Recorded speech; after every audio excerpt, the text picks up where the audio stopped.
आने वाले निकाय चुनाव यानी कि बीएमसी के प्रतिष्ठा की लड़ाई बनने और 2024 के लोकसभा चुनाव से पहले अंतिम लड़ाई होने के मद्देनजर शिवसेना के दो प्रतिद्वंदी गुट दलित समूहों को रिझाने के लिए एक दूसरे से होड़ लगा रहे हैं। शिवसेना उद्धव बाला साहेब ठाकरे गुट वंचित बहुजन अघाड़ी यानी कि वीबीए के प्रमुख और डॉक्टर बाबा साहेब अम्बेडकर के पोते प्रकाश अम्बेडकर ने अब गठबंधन कर लिया है महाराष्ट्र में। मुंबई में गठबंधन का ऐलान करते हुए उद्धव ठाकरे ने कहा है कि उनके दादा और प्रकाश अम्बेडकर के दादा सहकर्मी थे। उन्होंने प्रकाश अम्बेडकर के समर्थन वाले समुदाय को ये एक तरह से समझाने की कोशिश की है, संदेश देने की कोशिश की है कि शिवसेना जो है वो शुरुआत से इस समुदाय से जुड़ी हुई है और आगे जो इनका रिश्ता है वो और मजबूत होगा। वहीं प्रकाश अम्बेडकर कहते हैं कि ये एक नई राजनीति की शुरुआत है। अब देखिए, उद्धव ठाकरे नए समीकरणों पर ध्यान दे रहे हैं। राज्य में दलित वोट बैंक के मद्देनजर प्रकाश अम्बेडकर का साथ उद्धव के लिए अहम साबित हो सकता है। और देखिए, वैचारिक मतभेदों के बावजूद ये गठजोड़ देखने को मिल रहा है और जाहिर है इससे कि ये दोनों जो पक्ष हैं ये एक साथ मिलकर एक दूसरे को सहारा देना चाहते हैं। मुख्यमंत्री एकनाथ शिंदे के नेतृत्व में बाला साहेबांची शिवसेना ने पूर्व लोकसभा सांसद जोगेंद्र कवाड़े के नेतृत्व वाली पीपल्स रिपब्लिकन पार्टी के साथ गठबंधन कर लिया है। बीएसएस की प्रमुख सहयोगी भाजपा ने रामदास अठावले से पहले ही गठजोड़ कर रखा है, जो कि रिपब्लिकन पार्टी ऑफ इंडिया के अपने गुट के नेता हैं और नरेंद्र मोदी सरकार में राज्य मंत्री।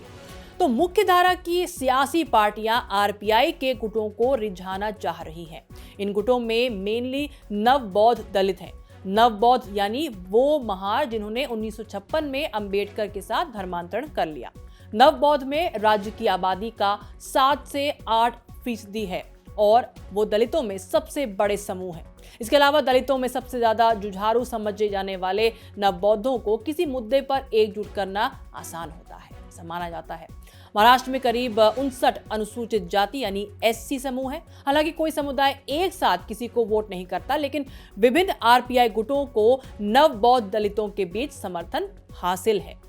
जल्द ही होने वाले हैं बीएमसी चुनाव और इस लिहाज से ये जो जुगलबंदी है, ये जो गठबंधन है, इसका काफी मायने है। फरवरी 2017 में बीएमसी का चुनाव हुआ था। शिवसेना ने बीएमसी की 227 में 84 सीटों पर जीत दर्ज करके सबसे बड़ी पार्टी जो है वो बनने का दावा ठोक दिया था। वहीं 82 सीट के साथ बीजेपी दूसरे नंबर पर रही थी। लेकिन मार्च में जो चुनाव संभवतः हो सकते हैं उसमें उद्धव ठाकरे के गुट के लिए पिछली बार से बिल्कुल बदले हालात हैं। इस बार बीएमसी में वार्ड की संख्या बढ़कर 236 हो गई है। इनमें 127 सीटें महिलाओं के लिए आरक्षित हैं। वहीं अनुसूचित जाति के लिए 15 सीटें और एसटी शेड्यूल्ड ट्राइब्स के लिए 2 सीटें आरक्षित हैं। पिछली बार बीजेपी और शिवसेना मिलकर बीएमसी चुनाव लड़ी थी। इस बार शिवसेना के शिंदे गुट के साथ बीजेपी है। अब बात करते हैं अम्बेडकर की। अकोला से 2 बार लोकसभा सांसद रह चुके हैं और 1 बार राज्यसभा सांसद भी रह चुके हैं प्रकाश अम्बेडकर।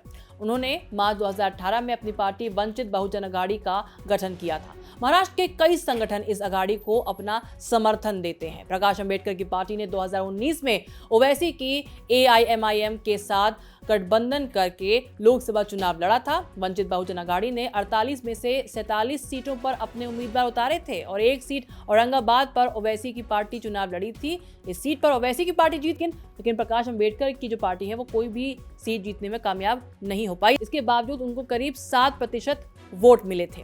हालांकि अक्टूबर 2019 में विधानसभा चुनाव से पहले ही प्रकाश अम्बेडकर और ओवैसी की पार्टियों का गठबंधन टूट गया। विधानसभा चुनाव में भी प्रकाश अम्बेडकर की पार्टी कोई सीट नहीं जीत पाई, लेकिन सभी 288 सीटों पर चुनाव लड़कर 4.5% से ज्यादा वोट हासिल करने में कामयाब हो रही थी। महाराष्ट्र की अब देखिए आबादी जो है उसमें करीब 12% अनुसूचित जाति के लोग हैं और इनके बीच प्रकाश अम्बेडकर की पार्टी का जनाधार अच्छा माना जाता है। इसके अलावा उनकी पार्टी को मुस्लिमों का भी जो वोट है वो मिलता है। उद्धव ठाकरे की नजर प्रकाश अम्बेडकर के जरिए इसी वोट बैंक पर है।